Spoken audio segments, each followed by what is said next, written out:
friends and family, Gary Adams would like to share how gifts come in many forms and in many ways with his speech titled Christmas, a Night of Inheritance. Would you please welcome Toastmasters Gary?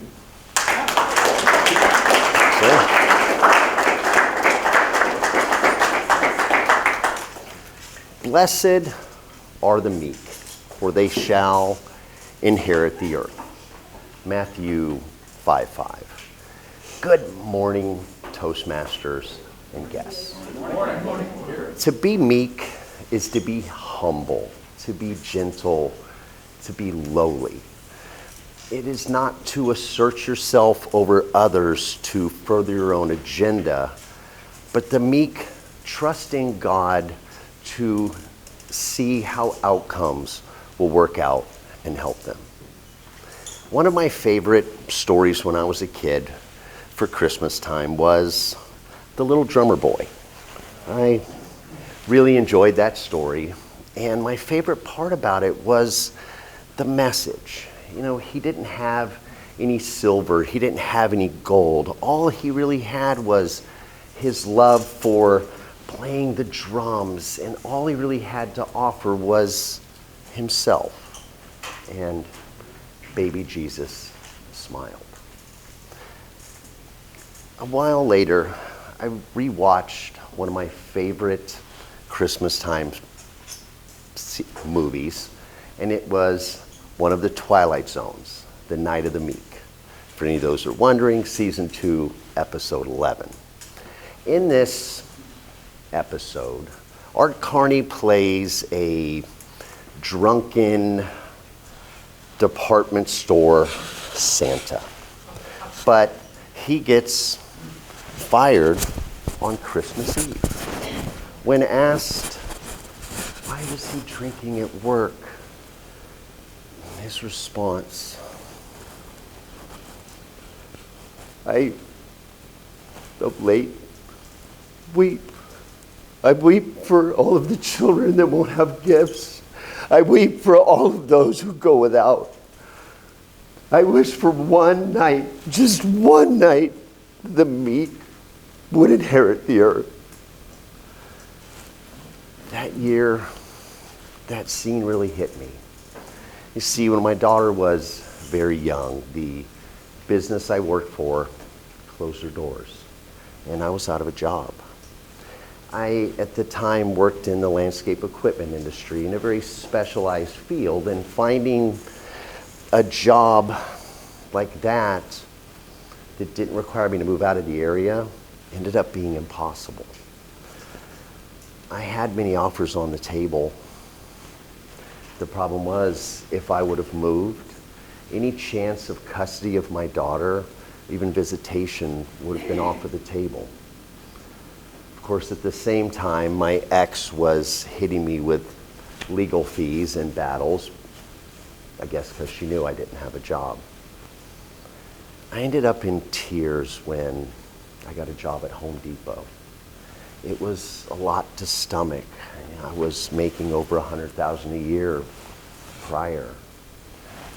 Being unemployed for a few months makes a person very thankful for any type of work. That year, Christmas time was hard.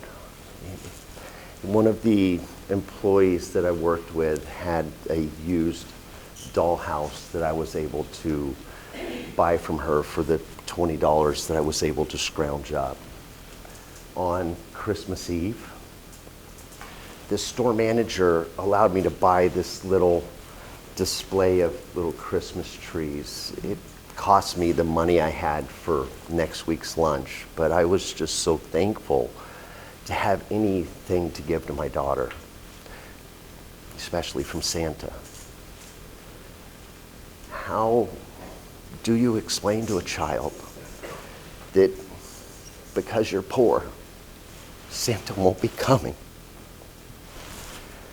I didn't end up finding the magic bag that had gifts to dispense to everyone, like in the little Twilight Zone episode. But many years later, I was actually able to be Santa. Well, at least I dressed up like him. Have any of you ever worn the Santa suit?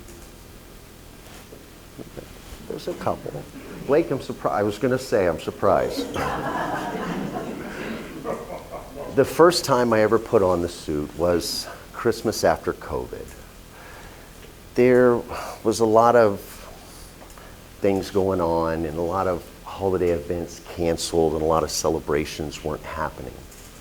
So I decided to put on the suit. I set up this elaborate backdrop and decided to read Christmas stories live on Facebook with my husky Steve.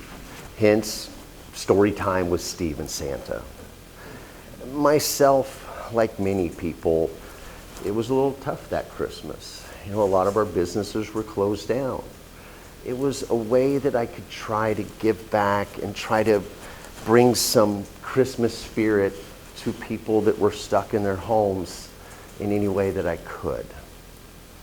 This year, I had the privilege of visiting with this young man, this very physically incapacitated. He has a mind more that of a child. I was invited from some friends to go dress as Santa and sit and read a Christmas story to him. If any of you ever get the chance to wear the suit, don't hesitate. You won't regret it. A word of the wise for all of the children of the 20th century, whether you're pediatrics or geriatrics, whether you crawl on your hands and knees or walk with a cane. There's a wondrous magic to Christmas and a special power reserved for little people. In short, there's nothing mightier than the meek. Toastmasters.